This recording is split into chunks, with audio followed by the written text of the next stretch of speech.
The desert rose, also known as Adenium obesum, is one of the most striking flowering plants you can grow, with its sculptural, thick caudex and vibrant trumpet-shaped blooms. It's a sun-loving succulent that thrives in warm conditions and rewards you with spectacular color if given the right care. I want to take you through exactly what you need to do to grow and maintain a healthy, thriving desert rose, whether you're growing it in a pot or in the ground. If you enjoy learning about unique plants like this, don't forget to subscribe to Botanical Bliss and share this guide with fellow plant lovers. Desert rose needs plenty of bright light to bloom profusely. If you're growing it outdoors, choose a spot that gets full sun for at least 6 hours a day. If you're growing it indoors, place it near a south-facing window where it can soak up as much light as possible. Without sufficient light, your plant may grow leggy and struggle to produce flowers. If you live in a warm climate, USDA zones 10 to 12, you can grow Adenium directly in the ground. However, if you're in a colder region, it's best to grow it in a container so you can bring it indoors when temperatures drop below 50 degrees Fahrenheit or 10 degrees Celsius. A sunny balcony or patio is an excellent place for a potted desert rose during the warmer months. The key to growing a healthy desert rose is excellent drainage. This plant despises sitting in waterlogged soil, which can quickly lead to root rot. Use a well-draining cactus or succulent mix, or make your own by combining regular potting soil with sand, perlite, or pumice. The soil should be airy and fast-draining to allow the roots to breathe and prevent excess moisture from accumulating. If you're growing in a pot, make sure it has plenty of drainage holes. Terracotta pots are a great choice because they allow moisture to evaporate, reducing the risk of overwatering. When planting, position your desert rose so that its swollen base, known as the caudex, sits slightly above the soil line. This not only looks more attractive but also helps prevent rot. Even though desert rose is a succulent, it needs regular watering during its active growing season, which is spring and summer. Water deeply, but let the soil dry out completely before the next watering. During cooler months, especially in winter when the plant goes dormant, reduce watering significantly. Overwatering during dormancy is a common mistake that leads to root rot. A good rule of thumb is to check the soil with your finger. If the top few inches are dry, it's time to water. If the soil still feels moist, wait a few more days. Be cautious. Adenium prefers to be underwatered rather than overwatered. To encourage strong growth and abundant blooms, feed your desert rose with a balanced liquid fertilizer during the growing season. A fertilizer with a slightly higher phosphorus content will help promote flowering. Apply it once every 2 to 4 weeks from spring through early fall, but stop feeding in winter when the plant goes dormant. If you prefer slow-release fertilizers, use one formulated for succulents and apply it in early spring. Just be careful not to over-fertilize, as too much nitrogen can lead to excessive leafy growth at the expense of flowers. Pruning is essential to maintaining a beautiful desert rose.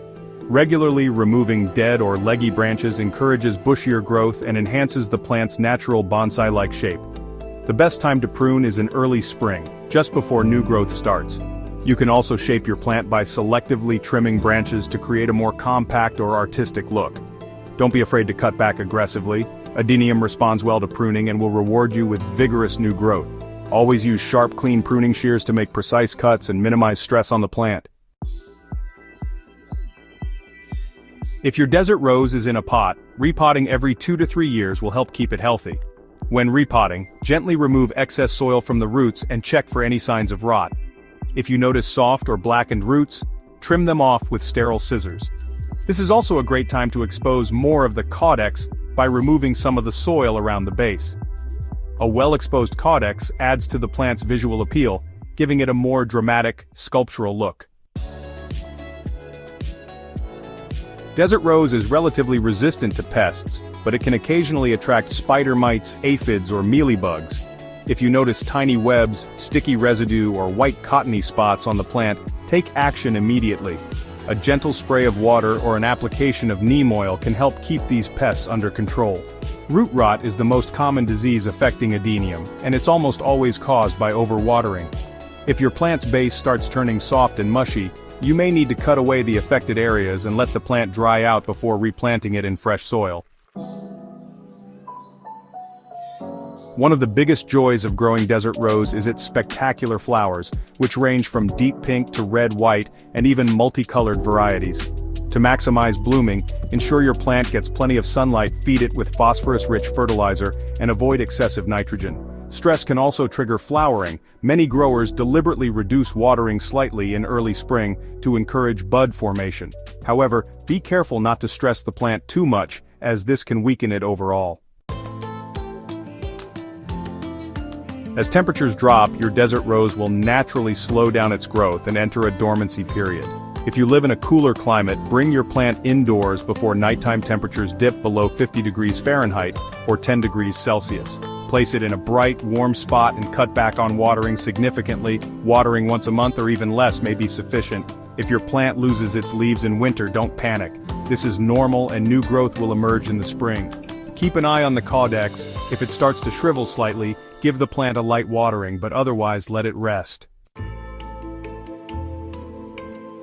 If you want more desert roses, you can propagate them from seeds or cuttings. Growing from seed takes longer, but often results in a more developed caudex, while cuttings root faster, but may not develop the same thickened base as seedlings. To propagate from cuttings, take a healthy branch, let it dry for a day or two, then plant it in well-draining soil. Keep it slightly moist until roots form. For seeds, plant them in warm, moist soil, and provide bright, indirect light until they sprout. Growing a desert rose is incredibly rewarding. Its sculptural beauty and vibrant flowers make it a standout addition to any garden or indoor space. Give it plenty of sunlight, the right soil, and careful watering, and you'll enjoy its stunning blooms for years to come. If you found this guide helpful, make sure to subscribe to Botanical Bliss for more plant care tips and share this with fellow plant lovers. Happy growing! If you enjoy learning about unique plants like this, don't forget to subscribe to Botanical Bliss and share this guide with fellow plant lovers.